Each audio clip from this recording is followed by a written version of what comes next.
mga katambay, magandang umaga at maligayang pagbabalik. Ito, dito pa lang tayo sa EDSA, pero ito, meron ng sidecar na nakumpiska. Talaga nga naman, oo, ang aga-aga. Wala talaga tayo magagawa rito mga katambay. Bawal ang mga sidecar at kariton sa EDSA, no? Kaya wala magagawa ang ating team scope kundi kumpiskahin ito, no? Ortigas na lang po, boss. Ortigas, doon namin pinadala yan, ha? Kaya natin din ang flyover. At ayan mga katambay, kung napadaan ka lamang sa aking channel, please subscribe at pakihit mo na rin ang notification bell para updated ka. Magbabalik po ang Katambay Official Vlog. Alright mga katambay, ito nagbabalik na ulit at andito tayo sa Mayon Street. Ayan, kasama po natin ang Task Force Special Operation Team Alpha sa pangunguna ng ating magiting na hepe, Mr. Joey Furio, at Sidewalk Clearing Operations Group headed by Field Operation Officer Mr. Richard Apoderado. Ayan. So makailang ulit na tayong nagpabalik-balik dito, no, sa Mayon mga katambay. Nakatatanggay sir, nakailang beses tayo. Oo. Balik-balik dito. Hindi nadadala ito mga to, eh. Ate, kahit ipasok nyo yung hukuli ko na. Ito dahil sa paulit-ulit na lang, pabalik-balik tayo rito. Ito kahit pinasok na nila, kinuha na ni Sir Richard. Nung mga nakaraan na pagpunta natin dito, pinalitan na nila tong trapal, no? Parang ganyan na lang, yung kortina na lang. Kaso nga lang yun, binalik na naman nila yung kanilang mga trapal. Dati kortina na lang ang nilalagay nila rito. Kapag mainit, ayun, binababa lang nila. Pero eto ngayong mga oras na to, araw na to, ayan, binalik na naman pala yung trapal dito.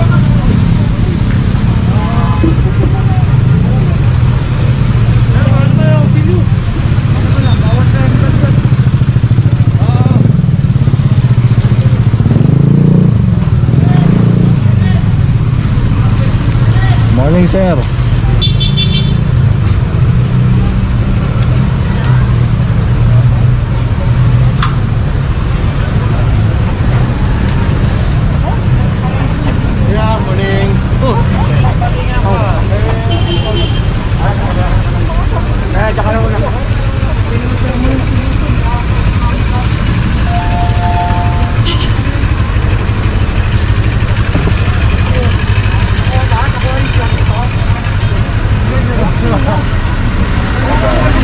Yung trapal dito na itabi na, pero eto papasukin niya, pinasok ni Sir Richard itong loob, no, para makumpiska talaga itong trapal kahit na natabi na nila.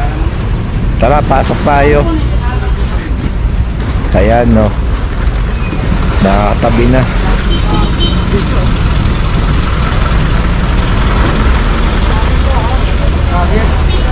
Sinungaling ko pa. Ito, tanggalin.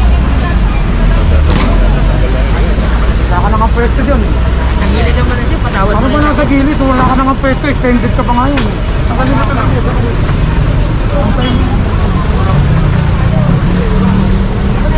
Kaya sir, headset ko lang sir. Hindi na pwede mo. Hindi naman kami nag-iintay sa'yo. Hindi na pa kami nagawa ko sir. Lansin niya yan. Alam niya naman yun.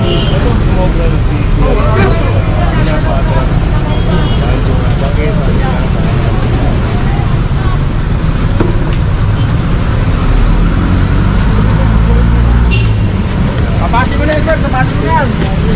Tapasin mo sir.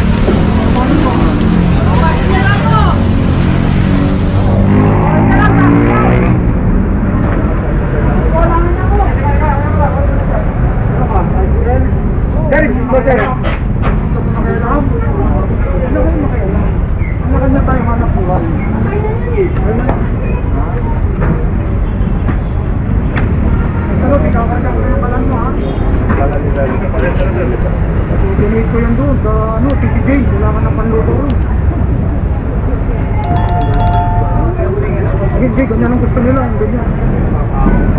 mga ganyan. Lato. Ang galing. Pinarmanen. Ayun nga pala mga katambay, grabe ang ulan kaninang umaga, no? Pero eto, rain or shine ang ating team Skog task force, no? Talagang kahit umulan umaraw, operation pa din sila. Ito naman kalan dito, tagal tanggalin, no? Ito pa yata maisampa sa truck. Paulit-ulit na lang tayo, nakakasawa to ha?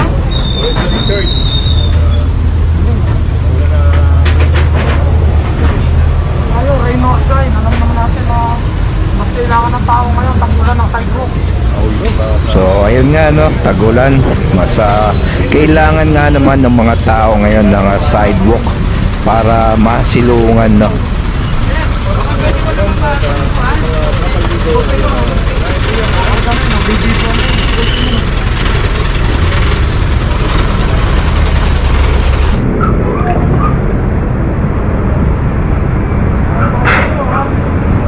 Yung buwit na yan, hindi yan para sa construction. So kasi naging trademark nila, basta may buwit, pwedeng wag lumagpas yan. Opo, Para sa sir. parking yan. Parking. Ayan.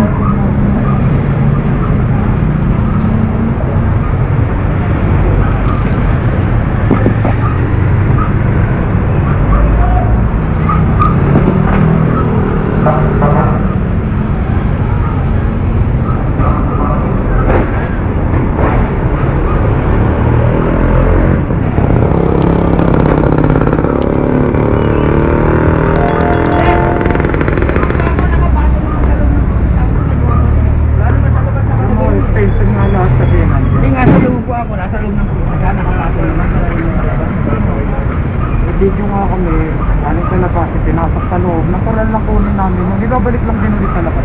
Kanina wala sila po sa labas. Hindi tropo nga kami, kaya natin nakuha. Kung wala kami picture, wala kami ebidensya, walang problema. Kahit yung isa lang din. Nasa loob, nakapato naman. Ulit-ulit na kami kasi. Ulit na kami, ulit-ulit na naman. Kaya rin ako. Ulit na kami po. Kaya sinanggal mo na yun, Loy. Dahil, nandito yan sa loob. Oo nga, construction is part of it.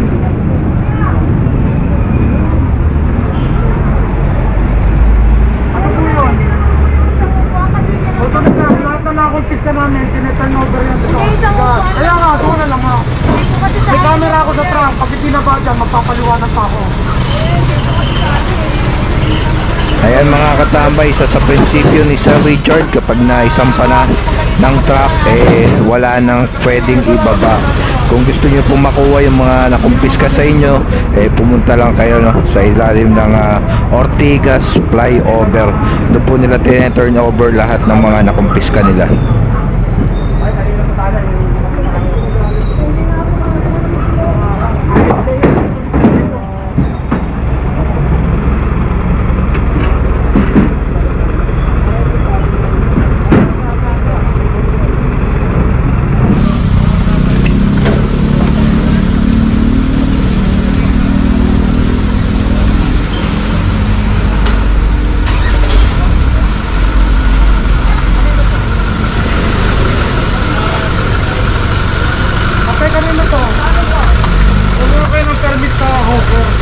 Outside na ng building na yun.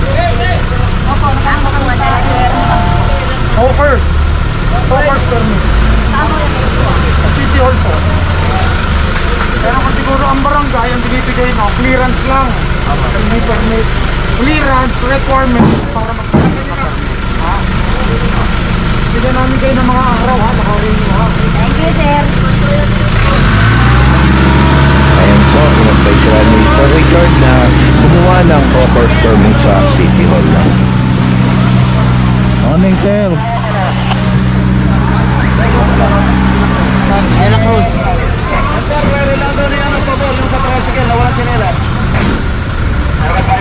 Yun, 050.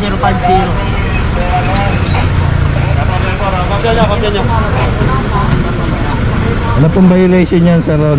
Chinelas po, tapos failure to carry driver's license. Pero may driver's license ka. Wala. Matatama pa presyo wala. Kaya ipotaw. Yun, to carry.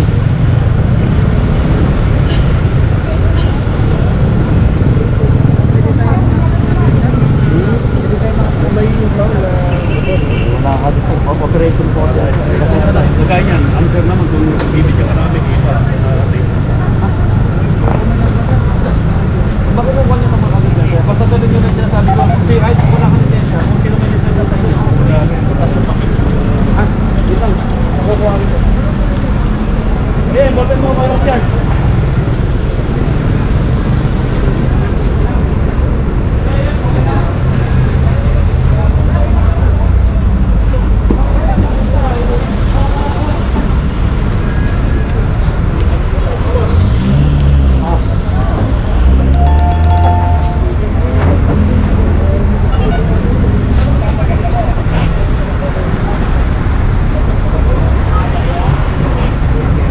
Ito mga katambay, itong stall na to, yung tindahan ng pintura yan, daming mga pintura na rin sa sahig, no? Makailang beses na rin tayong binalikan at sinabihan itong tindahan na to, pero ito naman ngayon, yung mga paninda nila no, nasa loob naman ng kanilang tindahan, wala sa labas. Pero ganun pa man, ayan, napakadumi naman, no? Yung mga pintura nga nagkalat na dito sa may sahig. Kung wala po, magkano kami? Kakara na muna namin kayo. Environmental violation po kayo. Ha? Oo nga, ibig sabihin ng violation is environmental violation. Patitigitan ko na lang kayo, ayusin ninyo. Ha? Ang waste material, hindi ho dapat, kasi ang tinda nyo is flammable. Hazardous po yan, it's composite of chemical. Hindi mo pwedeng ang chemical lalagpas mula sa building line mo. Ilang beses ko na to, kung doon ko nagkakamali, mga 3 beses ko nang paliwanag ito sa inyo, ha?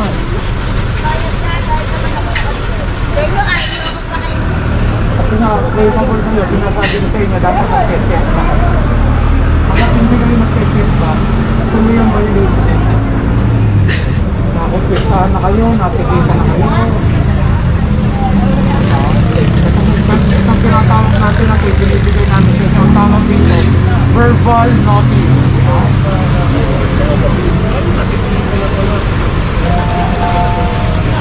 Saka yung ano nila sir, no, dati nabanggit nyo po na lagpas na rin sila sa Dapat may required nila? setback sila.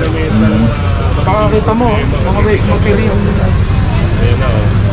Dito na nila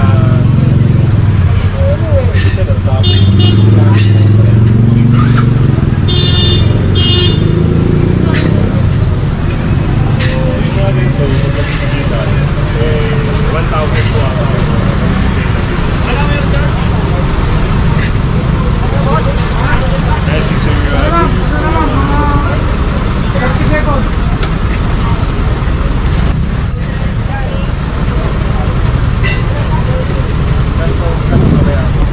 Ayan mga katambay, tinitikita na po ni Sir Julius yung tindahan nitong pintura, no?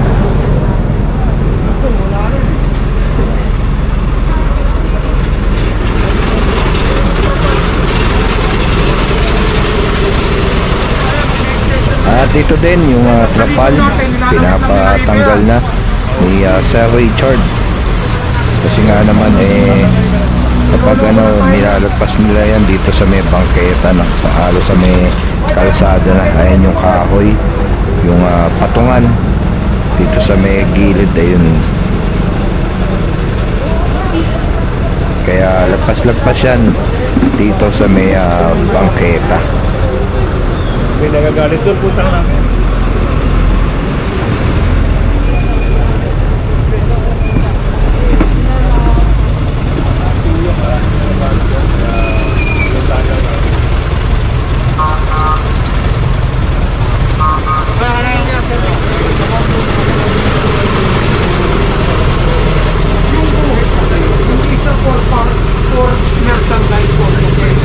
For parking purposes.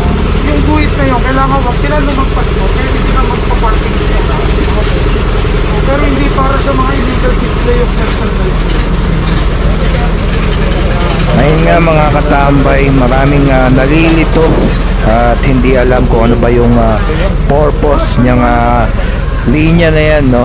Pero ayun nga, sabi nga ni Sir Richard, yan ay for parking purposes, hindi for merchandise o tindahan, no? Kailangan, pwede kayo magpaparada. Huwag lang nalagpas dito sa dilaw na to. Pero hindi ito para sa merchandise. Ang paninda kailangan ng building line na kayo. Kaya ka pinakukuha ko kayo ng permit. Kung ito, pasok sa easement ninyo, bibigyan kayo ng permit. Kung hindi, sabi ko kasi hindi pa. Kasi tingin mo, nabibabo na kayo ng awad ng kuryente. Sabihin nyo sa akin kung nasa titulo nyo pa yan. Kaya nga, ibig sabihin, kung nasa titulo nyo pa yan, kayo na may-ari ng Meralco. Kaya nga, ang binibigay ng barangay, clearance po, hindi permit. Ibig sabihin nun ng clearance, requirement po yun para mag-secure kayo ng permit. Ganun po yun, ha? Sige po. Naliwan ako, pinalikuran. Kasi nga po, Magbabalik po ang Katambay Official Vlog. Please kindly like, comment, share, and subscribe. Pakihit nyo na rin ang notification bell para updated ka. Mabuhay kayo lahat hanggang gusto nyo. God bless everyone and peace out.